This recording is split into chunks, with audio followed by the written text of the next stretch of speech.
US visa के related है कि टोटल यूएस का वीजा अप्लाई करने में टोटल एक्सपेंस कितना आता है, कितनी देर में जो है हमें अपॉइंटमेंट मिल जाती है, कितनी देर में जो हम इसका DS-160 फिल कर सकते हैं, कौन सा ऐसे डॉक्यूमेंट अटैच करें 2026 में जिसकी बेस के ऊपर जो है हमारा यूएस का वीजा जो है रिफ्यूज ना हो। अब आपका एक क्वेश्चन में ये बार बार आ रहा था, क्या 2026 में अगर हम मेडिकल पर्पज के लिए जो है यूएस का वीजा अप्लाई करते हैं तो क्या हमें यूएस का वीजा जो है मिलेगा या नहीं? No, it is not possible कि if you will apply for US medical visa for like अगर आप फैट के तौर पे करते हैं या लिवर ट्रांसप्लांट के लिए जो है यूएस का वीजा अप्लाई करते हैं तो इट्स मीन का आपका वीजा जो है 100% रिफ्यूज होगा, क्योंकि according to new US visa policy immigration को जो है डोनाल्ड ट्रंप प्रेसिडेंट जो है उन्होंने ये हिदायत किया कि ये जो आ जाते हैं पर इट इज नॉट अफोर्डेबल कि ये यहाँ पे आके अफोर्ड नहीं कर सकते। तो आगे क्या होता है कि ये हमारे स्टेट के ऊपर जो आके इस पे सारा जो बर्डन आता है, जिस वजह से जो है इसकी मेडिकल पर्पस जो इन रीजन है कम से जो फैट है मेजर जो डिजीज है इनकी बेस के ऊपर जो यूएस का वीजा जो नहीं देना। अब आप लोगों का क्वेश्चन है how to get US visa without any refusal, कि अगर आप लोगों का ऑलरेडी जो है यूएस वीजा हमने लेना है और ऑलरेडी प्रीवियस रिफ्यूजल भी है तो इसका प्रोसीजर क्या होगा, टोटल एक्सपेंस कितना आएगा। फर्स्ट अगर मैं बात करूँ वीजा फीस की, वीजा फीस जो है यूएस की 55,500 ही है, बट अगर सुना जाता था कि ये 15,000 जो है उन्होंने इंप्लीमेंट कर दिया, जो कि इंप्लीमेंट अभी तक नहीं हुआ ना, उसकी कोई प्रॉपर न्यूज आई है। दूसरी अगर मैं बात करूं कौन कौन से डॉक्यूमेंट्स है, कौन सा ऐसा डॉक्यूमेंट फिल करें जिसकी बेस के ऊपर जो हमारा वीजा लग जाए, वो है DS-160। अगर आप DS-160 जो है प्रोफेशनली तौर के ऊपर फिल कर लेते हैं it's mean you will get 100% visa without any refusal. आप लोगों ने फिल कैसे करना है, अब आप लोगों का कंसर्न होता है कि सर हम किस बंदे से फिल करवाएं, क्या आपसे करवाएं? नो, मेरे से फिल ना करवाएं। आपके एरिया में जो है प्रोफेशनल बंदा होगा, प्रोफेशनल आपके एरिया में, अगर आप लाहौर की बात करूं लाहौर में अगर दो मैक्सिमम जो प्रोफेशनल है वो 2 से 3 है।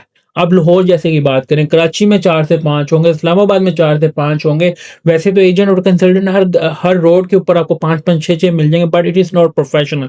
प्रोफेशनल का कैसे, प्रोफेशनलिज्म का कैसे पता लगता है कि प्रोफेशनलिज्म जो बंदा होता है, प्रोफेशनल बंदा होता है, वो आपकी प्रोफाइल जो है 2 से 3 दिन रीड लगाने में कर देता है। वो रीड करने के बाद आप लोगों का फॉर्म स्टार्ट करता है। अब वैसे आप फॉर्म का अगर रीड करें, अब आप एक दफ़ा अपना फॉर्म फिल करना है, फिर आपने किसी प्रोफेशनल बंदे से फॉर्म फिल करवाना है, दोनों को कंपेयर करेंगे आपको ज़मीन और आसमान का जो है डिफरेंस नजर आ जाएगा। मैं बार बार ये चीज़ें आप लोगों को इन्फॉर्म कर रहा होता हूँ कि अगर आप लोगों ने जो है ये चीज़ें करनी है, आप लोगों ने अगर ये चीज़ कहते हैं कि नहीं नहीं हमने करनी है कि नहीं कि हम लोगों ने यूएस का वीज़ा लेना, तो मेक श्योर ये चीज़ किया करें कि आपका DS-160 जो फॉर्म है वो आप लोगों का प्रोफेशनली तौर पे फिल होना चाहिए। दूसरी ऑप्शन मैं बात करता हूँ ग्रुप टूर की। अगर कोई बंदा इन्फॉर्मेशन लेना चाहे, जिस एरिया जो आपके एरिया में एजेंट या कंसल्टेंट है, जो प्रोफेशनल कंपनी है, SMC है या प्राइवेट लिमिटेड है, उसकी यूएसए में भी कंपनी है और पाकिस्तान में भी कंपनी है, उस कंपनी के साथ जो अपना ग्रुप टूर जो है उस कंपनी का ग्रुप टूर लाजमी ज्वाइन करें।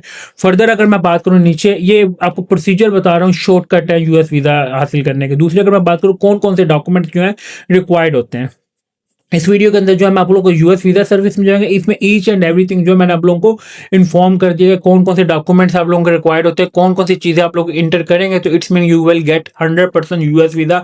If your bank statement is not available, no problem, but if you will not fill DS-160 professionally it's mean your visa has been refuse. If your bank statement has nothing mean के empty, आपके bank में जो है पैसे नहीं है, तो अगर फॉर्म जो है आप उसको प्रोफेशनली तौर पर कर लेते हैं, प्रोफेशनल तौर के ऊपर फिल करते हैं और इट्स मीन कि यू विल गेट 100% वीजा। अगर आपके पास फॉर्म में मिस्टेक कर लेते हैं और बैंक स्टेटमेंट में करोड़ों रुपया पड़ा है तो आप लोगों का जो है वीजा रिफ्यूज होगा। दूसरी अगर मैं बात करूँ इसमें कौन कौन से डॉक्यूमेंट्स रिक्वायर्ड होते हैं, पासपोर्ट है, CNIC है, हाउस एड्रेस आप लोगों ने प्रॉपरली ऐड करना है, जिसके ऊपर अगर आप लोगों ने कल को डिलीवरी लेनी हो तो उस एड्रेस के ऊपर आएगी। ईमेल आप लोगों ने proper active email address for communication, इसमें एक ईमेल नहीं ऐड करनी है, अगर आपकी एक से ज्यादा तो आप वो भी ऐड कर सकते हैं। अगर कोई बंदा बिजनेस कर रहा है कि आपने पर्सनल की यूज करनी है कि आपने बिजनेस ईमेल यूज करनी है। मैरिटल स्टेटस है आप लोगों का अपडेटेड होना चाहिए, अगर आप मैरिज लिख रहे हैं तो आप लोगों का अपडेटेड जो है नादरा में होना चाहिए। पेरेंट्स डिटेल आप लोगों की लाजमी है, इसको डू नॉट स्किप नहीं करना। ट्रैवल हिस्ट्री की अगर बात करूँ, ट्रैवल हिस्ट्री आप लोगों की होनी चाहिए, एजुकेशनल डिटेल है, बिजनेस डिटेल है, एम्प्लॉयमेंट एंड जॉब डिटेल है, social media account, you will must add all social media accounts like Facebook, Twitter, LinkedIn जो है सबसे ऑथेंटिक प्लेटफॉर्म। अगर लिंक्डइन में आपके 1000 प्लस फॉलोवर है, it's mean you will get 100% US visa without any bank statement. Photograph है, proof of fund है, proof of ties to home country. Proof of ties to home country जो आपकी, जब आप अपना CNIC नंबर और passport number enter करते हैं, वो आपको ऑलरेडी चीज़ें जो बैकेंड से वेरीफाई कर लेते हैं, उनको आपको किसी डॉक्यूमेंट की जरूरत नहीं होती। Thank you for watching leadership tech YouTube channel को सब्सक्राइब लाजमी करें। फिर भी आप लोगों को फिर भी किसी रिलेटेड यूएस के कोई इशू आता है, you will comment in this video. I hope I will response as soon as possible. Thank you for watching leadership tech YouTube channel को सब्सक्राइब लाजमी करें ताकि आपको डेली बेसिस के ऊपर यूएस एंड अदर कंट्रीज की जो लेटेस्ट अपडेट वर्क करता रहो। एक आपका क्वेश्चन है कि अगर हम अपॉइंटमेंट जो विद इन 30 डेज के या विद इन 90 डेज के अंदर खुद करते हैं, आप लोगों का बेसिकली जो एक्सपेंस है वो 55,500 है। इसके अलावा आप किसी से फॉर्म फिलिंग करवाते हैं प्रोफेशनल का, हर बंदे की फीस जो है डिफरेंट है, वो आप लोगों के ऊपर डिपेंड होता है। बट मेक श्योर कि फॉर्म किसी प्रोफेशनल से करवाना है, किसी ऐसे नहीं बंदे से नहीं करवाना जिनको चीज़ों का बस वीडियो देख के या जल्दी जल्दी में फाइनलाइज कर दे, क्योंकि ये DS-160 फॉर्म ही आप लोगों का जो है वो वीज़ा है। Thank you for watching. अल्लाह हाफिज़।